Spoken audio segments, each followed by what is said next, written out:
Hello friends, வணக்கம். இன்றைக்கி ஒரு ஃபஸ்ட் கிளாஸான ஒரு ப்ளவுஸ் டிசைன் நாங்கள் மீட் பண்ணுறோம். நிஜமாக அந்த டிசைன் உங்களுக்கு யூஸ்ஃபுல்லாக இருக்கும்.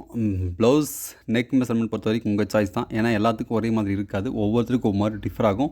நான் எப்படி கட் பண்ணுறேன், எப்படி ஸ்டிச் பண்ணுறேன் அப்படிங்கிறத மட்டும் நீங்கள் கேர்ஃபுல்லாக வாட்ச் பண்ணிங்க. ஓகே, இந்த மாதிரி நீங்கள் அழகாக ட்ராயிங் பண்ணிங்க. ட்ராயிங் பண்ணிட்டு சைட்லேருந்து அப்படியே ஒரு ஷேப், அந்த நெக் ஷேப் அந்த கீழே இருக்குது பார்த்தீங்களா, அதுக்கு வந்து ஜாயிண்ட் ஆகிற மாதிரி நீங்கள் அழகாக ஒரு ஷேப் வரைஞ்சிக்கங்க. அது கொஞ்சம் டிஃப்ரெண்ட்டானாலும் பரவாயில்ல, பட் ஷேப் நீட்டாக வரணும். இந்த மாதிரி நீங்கள் ஷேப் வரும்போது கண்டிப்பாக அந்த 2 வளைவும் ஒரே மாதிரி, அதாவது வந்து நம்ம 1 இன்ச்சு வைக்கணும்னா அந்த 1 இன்ச்சு கேப் கரெக்டாக வரணும். நீங்கள் ஒரு வேளை ட்ராயிங் பண்ணும்போது உங்களுக்கு சரி வரலனா கூட நீங்கள் இது கேன்வாஸ் நம்ம வந்து கட் பண்ணுவோம். அந்த கேன்வாஸ் வெட்டும்போது கண்டிப்பாக சரியாக வந்துடும். இந்த ப்ளவுஸுக்கு ஃபுல்லாக நமக்கு கேன்வாஸ் வந்து ஃபுல்லாக தேவைப்படும். அதனால் நீங்கள் ஃபுல்லாக எவ்வளோ தேவைப்படுமோ அந்தளவுக்கு ஃபுல்லாக இந்த மாதிரி நீங்கள் கேன்வாஸ் எடுத்துக்கங்க.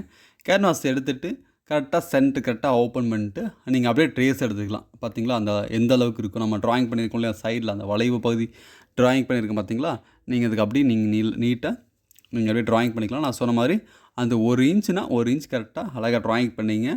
கொஞ்சம் ஒரு துளி ஒரு பாயிண்ட் அந்த மாதிரி கொஞ்சம் முன்ன பின்ன லைட்டாக உங்களுக்கு வளைவு தப்பாக இருந்துச்சுன்னா நீங்கள் டைரெக்டாக கட் பண்ணும்போது சரி பண்ணிக்கலாம், ஒன்றும் பிரச்சனை இல்லை. சரிங்களா, அதை மட்டும் நோட் பண்ணிக்கங்க. கேன்வாஸ் வந்து ஒரு சில பேர் வந்து எனக்கு வந்து கேன்வாஸ் வந்து அவ்வளோ குவாலிட்டியாக இருக்குதில்ல. கேன்வாஸ் வந்து கொஞ்ச நாள் நம்ம வச்சு ஸ்டிச் பண்ணோம்னா ஒரு மாதிரி அயர்ன் பண்ணும்போது கம் வந்து ஒட்ட மாட்டேங்குது, இந்த மாதிரி நிறைய கம்ப்ளைண்ட் சொல்கிறீங்க. அதுக்கு வந்து கேன்வாஸ் வந்து கொஞ்சம் நல்லா சாஃப்டாக வாங்கிக்கங்க. நல்லா சாஃப்டாக இருக்கும். ரொம்ப கெட்டியாக ஹார்டாக இருக்குது பார்த்தீங்களா, அதுதான் உங்களுக்கு அந்த பிரச்சனையை கொடுக்கும். நான் கேட்டேன், ஷாப்பில் திருப்பி நான் பர்ச்சேஸ் பண்ணும்போது நான் கேட்டேன். அந்த மாதிரி அவங்க சொன்னாங்க. ஏன்னா அவங்களுக்கு வந்து சேல்ஸ் பண்ணுறதுனால அவங்களுக்கு நிறைய கம்ப்ளைண்ட் வரும் இல்லையா, ஸோ அதை வச்சு அவங்க சொன்னாங்க. கண்டிப்பாக நீங்கள் அப்போ அடுத்த டைம் வாங்கும்போது கொஞ்சம் நல்லா சாஃப்டாக இருக்கிற மாதிரி வாங்கிக்கங்க. கொஞ்சம் ஹார்டாக இருக்கிறது வந்து சீக்கிரம் கம் போயிடும் அப்படிங்கிறதா பாயிண்ட்டு. அது ஒன்று. ரெண்டாவது பார்த்தீங்கன்னா, நீங்கள் மடித்து வைக்கும்போது அந்த கம்மு வந்து வெளியே இருக்கிற மாதிரி நீங்கள் மடித்து வைக்க வேண்டாம். நம்ம அந்த கம் பண்ணுவோம் இல்லையா, அது வந்து வெளியே இருக்கிற மாதிரி நீ வெளியே கட் பண்ணிங்கன்னா கண்டிப்பாக அது கம் போயிடும். உள்ளே மடித்து வச்சிட்டிங்கன்னா அவ்வளோ கம் வந்து ரொம்ப நாளைக்கு இருக்கும். சரிங்களா, அதையும் பார்த்துங்க. அடுத்து பார்த்திங்கன்னா, இந்த மாதிரி நீட்டாக அழகாக அடித்து திருப்பிக்கலாம். நம்ம எப்போவுமே பண்ணுறது தான். நம்ம வந்து ஒரிஜினல் கிளாத்தையும் லைனிங் கிளாத்தையும் அடித்து திருப்புறோம். அந்த நெக் ஷேப், அந்த உள் பக்கம் நெக் ஷேப் இருக்குது பார்த்தீங்களா, அந்த உள் பக்கம் நெக் ஷேப் மட்டும் அழகாக அடித்து திருப்பிக்கலாம்.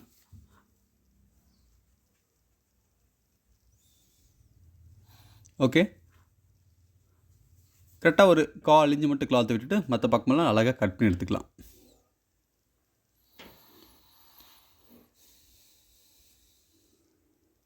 அந்த கார்னரில் பார்த்திங்கன்னா நம்ம எப்பவுமே ஒரு கட்டிங் பண்ணுவோம். அது வந்து நெக்கை வந்து நீட்டாக அழகாக திரும்புறதுக்காக தான். அது நீங்கள் ரெகுலராக ஃபாலோ பண்ணிங்கன்னா நிச்சயமாக அது உங்களுக்கு புரிஞ்சிருக்கும். திரும்ப ஃபஸ்ட் டைம் பார்க்குறவங்களுக்காக சொல்கிறேன். மேலே வந்து நம்ம ஸ்டிச் போட்டுக்கலாம். இது வந்து நம்ம வந்து நெக் ஷேப் வந்து நல்லா ஃபினிஷிங் பண்ணுறதுக்காக இந்த தையல் போடுறோம். இந்த தையல் போடும்போது நெக் ஷேப் வந்து நீட்டாக ஷேப் கிடச்சிரும். அதுக்காக தான். நம்ம சேனல் இதை நீங்கள் ஃபஸ்ட் டைம் பார்க்குறீங்கன்னா மறக்காமல் சப்ஸ்கிரைப் பண்ணிங்க. ஆல் நோட்டிஃபிகேஷன் பட்டனை ப்ரெஸ் பண்ணிடுங்க. இந்த வீடியோ உங்களுக்கு பிடிச்சிருந்துச்சுன்னா மறக்காமல் லைக் பண்ணுங்கள் ஃபுல்லாக பார்த்துட்டு. உங்களுக்கு இதில் எந்த டவுட் இருந்தாலுமே எனக்கு நீங்கள் வந்து கமெண்ட்ஸ் பண்ணுங்கள். நிச்சயமாக நான் உங்களுக்கு கமெண்ட்ஸுக்கு ரிப்ளை பண்ணுவேன். எந்த ஒரு கமெண்ட்ஸுமே நான் அவாய்ட் பண்ண மாட்டேன். எல்லா கமெண்ட்ஸுக்குமே நல்ல ரெஸ்பான்ஸாக நிச்சயமாக நான் உங்களுக்கு பதில் சொல்லுவேன்.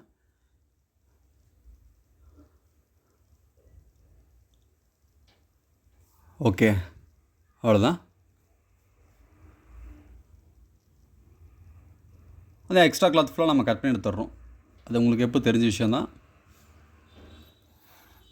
நம்ம சேனல் பார்த்திங்கன்னா எல்லாமே ஈஸியாக தான் உங்களுக்கு சொல்லி கொடுத்துட்ருக்கேன். லாஸ்ட் எல்லா வீடியோவுமே உங்களுக்கு ரொம்ப ஈஸியாக புரியுற மாதிரி தான் உங்களுக்கு எல்லா டிசைனும் சொல்லி கொடுத்துட்ருக்கேன்.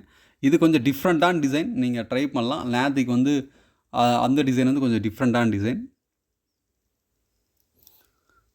அது வந்து கொஞ்சம் யங்ஸ்டர்ஸாக இருக்கிறவங்களுக்கு கொஞ்சம் பெட்டராக இருக்கும். கொஞ்சம் ஏஜாக இருக்கிறவங்களுக்கு கண்டிப்பாக கொஞ்சம் கீழே நீங்கள் கிளாத் யூஸ் பண்ணிக்கலாம்.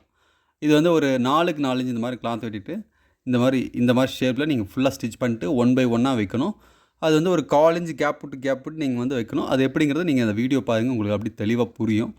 நேற்றுக்கு நம்ம லாஸ்ட்டாக ஸ்டிச் பண்ண வீடியோ பார்த்திங்கன்னா அது வந்து கண்டிப்பாக ஒரு மிடில் ஏஜில் இருக்கிறவங்களுக்கு கொஞ்சம் செட் ஆகுதுன்னு நினைக்கிறேன். ஏன்னா அதுக்கு வந்து நீங்கள் ஃபுல்லாக ஓப்பனாக இருக்குது அப்படின்னு நீங்கள் ஃபீல் பண்ணிங்கன்னா கீழே வந்து நீங்கள் கிளாத் யூஸ் பண்ணிக்கலாம். ஒரு மேம் கேட்டாங்க, கொஞ்சம் அவங்க ரெகுலராக நம்ம சேனலில் அவங்க ஃபாலோ பண்ணுறவங்க தான். டிசைன் நல்லாயிருக்கு, ஓகே, பட் எனக்கு என்ன ஃபீல் ஆகுதுன்னா கொஞ்சம் அகலமாக பேக் வந்து ஃபுல்லாக ஓப்பனாக இருக்கிற மாதிரி ஃபீல் ஆகுதுன்னு சொல்லிட்டு சொன்னாங்க. கண்டிப்பாக நீங்கள் சொல்ல சரி தான். அதுக்கு வந்து நீங்கள் கீழே வந்து கிளாத்தை வந்து நீங்கள் கண்டிப்பாக யூஸ் பண்ணிக்கலாம், ஒன்றும் பிரச்சனை இல்லை. ஒன்றும் தெரியாது. நானும் அப்படி திங்க் பண்ணேன். பட் அது கொஞ்சம் நான் வந்து அப்படியே ஓப்பனாக வச்சுட்டேன். சரி, இந்த மாதிரி நம்ம பண்ணதில்லை, இந்த மாதிரி பண்ணி பார்ப்போம்னு சொல்லிட்டு தான் ஓப்பனாக வச்சுருக்கேன். உங்களுக்கு ஓகேனா நீங்கள் அப்படி பண்ணிக்கங்க. இல்லைனா கீழே கிளாத் வச்சுக்கோங்க. ஒண்ணும் பிரச்சனை இல்ல. இதை பொறுத்தவரைக்கும் ரொம்ப சிம்பிள் தான். பாருங்கள் அந்த 1/4 இன்ச் கிளாத் வந்து 1/1 1/1 உங்களுக்கு நான் வச்சுருக்கேன். நீங்கள் இந்த மாதிரி ஸ்டிச் பண்ணிக்கலாம். இல்லை ஃபஸ்ட்டே நீங்கள் கிளாத் ரெடி பண்ணிட்டு அதுக்கப்புறமா பண்ணலாம். இப்போ நான் டைரெக்டாக ப்ளவுஸில் வந்து வச்சு ஸ்டிச் பண்ணுறேன்.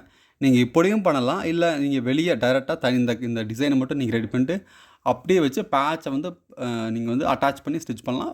அதுக்கப்புறம் அந்த தையல் நம்ம சென்டரில் தையல் போட்டிருக்கோம் பார்த்தீங்களா, அந்த தையல் வந்து எடுத்துடலாம். இது வந்து நம்ம மார்க்கிங் அந்த உள்ள மார்க்கிங் பண்ணியிருப்போம் இல்லையா, அந்த ட்ரேஸ் எனக்கு இருக்குது. அந்த ட்ரேஸில் நீங்கள் ஸ்டிச் பண்ணி எடுத்துருங்க. சரிங்களா? ஸ்டிச் பண்ணிவிட்டு அந்த எக்ஸ்ட்ரா கிளாத்தெல்லாம் இருக்கும் இல்லையா, அந்த எக்ஸ்ட்ரா கிளாத் ஃபுல்லாக கட் பண்ணி எடுத்துருங்க நீட்டாக. சரிங்களா?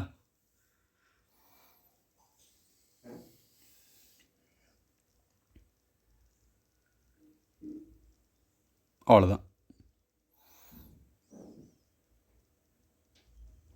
அடுத்து நம்ம அந்த கேன்வாஸ் நம்ம கட் பண்ணி வச்சுருக்கோம் இல்லைங்களா, கேன்வாஸில் வந்து நம்ம வந்து பைப்பிங் வைக்கணும். பைப்பிங் வந்து நம்ம பைப்பிங் சம்மந்தமாக நம்ம சேனலில் நிறைய வீடியோ போட்டிருக்கேன். கண்டிப்பாக திரும்ப அதை உங்களுக்கு நான் காமிச்சு போர் அடிக்க விரும்பல.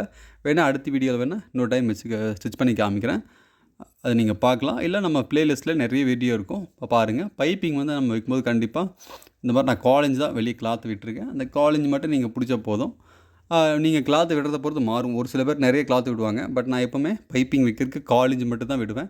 அது என்னோடய பழக்கம். ஏன்னா நம்ம தப்பே வராதுங்கிறதுனால தான் நான் எக்ஸ்ட்ரா அந்த அவுட்டரில் அந்த கேன்வாஸ்லேருந்து ஒரு தள்ளி 1/4 இன்ச் மட்டும் தான் கிளாத் விடுவேன். அந்த அந்த 1/4 இன்ச்சில் நான் ஸ்டிச் பண்ணிட்டு வருவேன். எனக்கு எந்த கம்ப்ளைண்ட்டும் வராது. நீங்கள் 2 பக்கமும் இந்த மாதிரி நீட்டாக பைப்பிங் வச்சுக்கணும். பைப்பிங் வைக்கும்போது கண்டிப்பாக அந்த ஷேப் மாறாமல் நீங்கள் பைப்பிங் வைக்கணும். இல்லைனா கண்டிப்பாக ஷேப் மாறும். அதையும் நீங்கள் கேர்ஃபுல்லாக பார்த்துக்குங்க.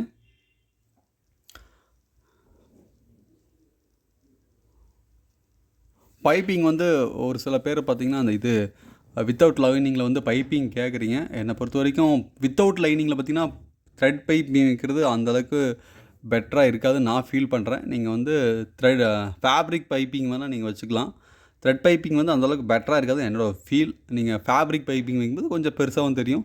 சேம் டைம் பார்த்திங்கன்னா உங்களுக்கு 2x2ல நார்மல் ப்ளவுஸில் பைப்பிங் தேவைப்படாது, தேவையும் இல்லை. அந்த ப்ளவுஸ் வந்து அதுக்கு வந்து பைப்பிங் அவ்வளோ இம்பார்ட்டன்ட் கொடுக்க வேண்டாம். இல்லை சேம் கிளாத்தில், அதாவது அந்த கிளாத்தில் நீங்கள் பைப்பிங் வைக்கணுன்னா தாராளமாக நீங்கள் ஃபேப்ரிக் பைப்பிங் வச்சுக்கலாம், பெட்டராக இருக்கும். ஏன்னா அது வந்து கொஞ்சம் நம்ம இழுத்தாலே ஒரு மாதிரி நெக் ஷேப்லாம் மாறிடும். அது வந்து உங்களுக்கு தெரியும். நீங்கள் ரெகுலராக ஒரு டெய்லராக இருந்தீங்கன்னா நிச்சயமாக அது உங்களுக்கு புரியும்.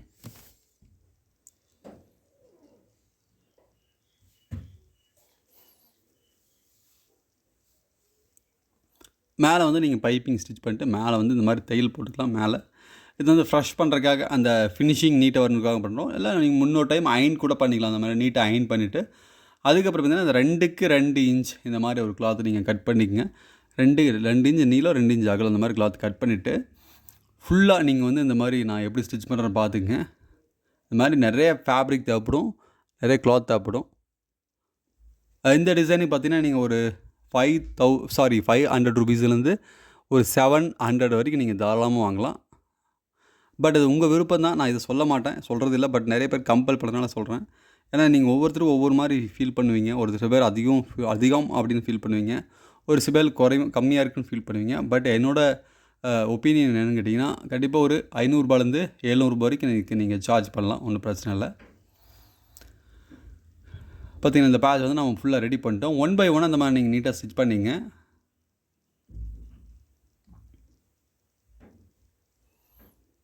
சரிங்களா? 1/1 2 பக்கமும் நம்ம வந்து இந்த பேட்ச் வந்து ரெடி பண்ணுறோம். இது வந்து கொஞ்சம் வித்தியாசமாக நல்லா கலர்ஃபுல்லாக நல்லா அழகாக இருக்கும். கண்டிப்பாக இந்த டிசைன் வந்து நல்லா கிராண்டான்றதை விட ஒரு செலிப்ரேஷன் மூடில் இருக்கும் அந்த டிசைன் போடலாம். ஒரு நல்ல ஒரு வித்தியாசமாக இருக்கும் இந்த டிசைன். எனக்கே ஃபீல் ஆச்சு. நான் ஸ்டிச் பண்ணும்போது எனக்கே கொஞ்சம் டிஃப்ரெண்ட்டாக ஃபீல் ஆச்சு. எனக்கே புதுசாக இருந்துச்சு பார்க்க. கலர் காம்பினேஷன்லேருந்து எல்லாமே கொஞ்சம் டிஃப்ரெண்ட்டாக அழகாக பார்க்குறதுக்கு இருந்துச்சு. அதான் சொன்னேன் இல்லையா, ஏதோ செலிப்ரேஷன் மூடில் இருக்கிறவங்க இந்த மாதிரி டிசைன் போடலாம், நோ ப்ராப்ளம்.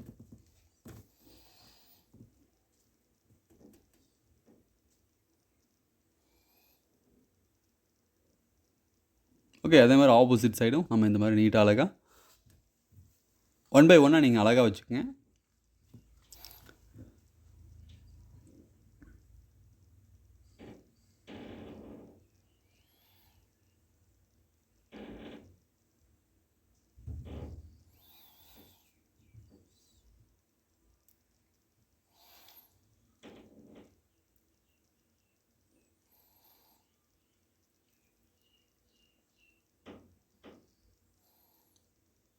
ஓகே. கண்டிப்பா அது உங்களுக்கு புரியும் நம்புறேன். இந்த மாரி ஒன் பை ஒன்னா அழகா நீங்க ஒரே மாரி ஈவனா, அதாவது அந்த லென்த் அந்த அந்த ஃபேப்ரிக்னுடைய பேட்சோட லென்த் ஒரே மாரி இருக்கணும். அப்பதான் நீட்டா இருக்கும் பார்க்கறக்கு. அந்த 2 பேட்சையுமே நீங்க இதே மாரி அழகா பொறுமையா ஸ்டிச் பண்ணீங்க. அதனால தான் உங்களுக்கு இத வந்து நான் ஒரு டைம் ஃபுல்லா உங்களுக்கு ஸ்டிச் பண்ணி காமிச்சிருக்கேன்.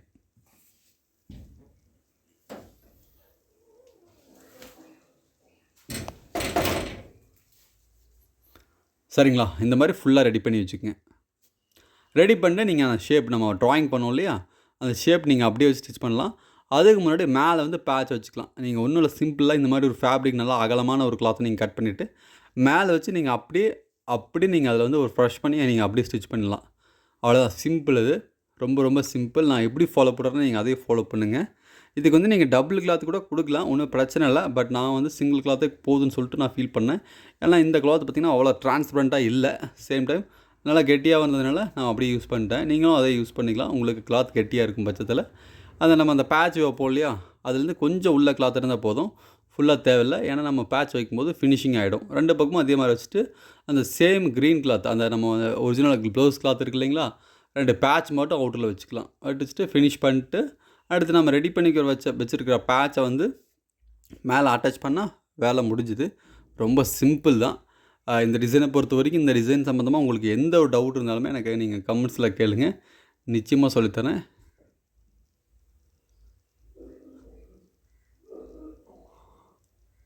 அவ்வளோதான்.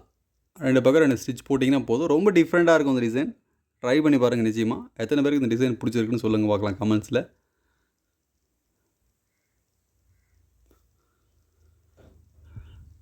நம்ம ரெகுலராகவே நிறைய பேர் பண்ணுற டிசைனை நம்ம சொல்லிக் கொடுப்போம். அது என்ன காரணம்னு கேட்டிங்கன்னா வந்து, அது உங்களுக்கு புரியணும். அவங்கள விட நம்ம ஈஸியாக உங்களுக்கு புரியணும் அப்படிங்கிறத தான் ஒரு சில பேர் ரொம்ப கஷ்டமாக சொல்லிக் கொடுப்பாங்க. பட் நம்ம உங்களுக்கு என்ன பண்ணுறோம்னா, பிகினர்ஸ் நிறைய பேர் பார்க்குறதுனால அவங்களுக்கு இன்னும் ஈஸியாக எப்படி சொல்லித் தர முடியுங்கிறது என்னோட எண்ணம். நான் புதுசாக ஸ்டிச் பண்ணி காமிக்கணுன்றதெல்லாம் என்னோட எண்ணம் கிடையாது. என்னோட டார்கெட் என்னன்னு கேட்டிங்கன்னா, பிகினர்ஸ் பார்க்குறவங்க ஒரு சில பேர் புரியாமல் இருக்கிறவங்களுக்கு, அது எப்படி ஈஸியா புரிய வைக்கிறது அப்படிங்கிறது தான் என்னோட கான்செப்ட். வேற ஒரு கான்செப்ட்டும் கிடையாது. ஏன்னா அவங்க வந்து ரொம்ப ஃபீல் பண்றாங்க. அந்த மாரி நான் ப்ளவுஸ் டிசைன் ஸ்டிச் பண்றதுக்கு ரொம்ப கஷ்டமா இருந்துச்சு. பட் உங்க வீடியோ பார்க்கும்போது கொஞ்சம் பெட்டரா ஃபீல் பண்றேன் அப்படின்னு சொல்லுவாங்க. ஸோ அதுக்காகவே நான் வந்து ஆல்ரெடி நம்ம ஒரு சில பேர் ஸ்டிச் பண்ண டிசைனா இருந்தாலும் கூட, அத வந்து நான் உங்களுக்கு எப்படி ஈஸியா சொல்லிக் குடுக்கலாம், எவ்வளோ ஈஸியா உங்களுக்கு புரியிற மாரி சொல்லிக் குடுக்கலான்றது என்னோட எண்ணம். ஸோ அதனால தான் நான் அந்த முயற்சியில தான் நான் இருக்கேன். முடிஞ்ச வரைக்கும் அந்த மாரி தான் நான் உங்களுக்கு சொல்லிக் குடுப்பேன்.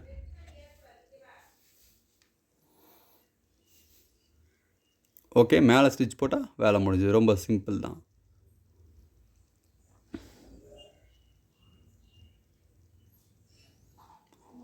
அவ்வளோதான். டிசைன் முடிஞ்சது. கண்டிப்பா இந்த டிசைன் உங்களுக்கு ரொம்ப ரொம்ப புடிச்ச மாரி, ரொம்ப ஃபர்ஸ்ட் கிளாஸா வந்திருக்கு. நிச்சயமா நீங்களும் ட்ரை பண்ணி பாருங்க. ட்ரை பண்ணி பார்த்துட்டு என்கிட்ட சொல்லுங்க. அடுத்து இதே மாரியான ஒரு சூப்பரான ஃபர்ஸ்ட் கிளாஸான ஒரு டிசைன்ல நான் உங்களுக்கு மீட் பண்றேன். இந்த டிசைன் உங்களுக்கு பிடிச்சிருந்துச்சுன்னா மறக்காம லைக் பண்ணுங்க. உங்களுக்கு தெரிஞ்சவங்களுக்கு ஷேர் பண்ணுங்க. கண்டிப்பா அடுத்த வீடியோல இன்னும் சூப்பரான வித்தியாசமான ஒரு டிஃப்ரெண்டான டிசைன்ல நான் உங்கள மீட் பண்றேன். Thank you. Thank you so much. மறக்காம லைக் பண்ணுங்க. ஃபர்ஸ்ட் டைம் பார்த்துட்டு இருந்தீங்கன்னா சப்ஸ்கிரைப் பண்ணி வச்சுக்கங்க. அடுத்த வீடியோல மீட் பண்ணலாம்.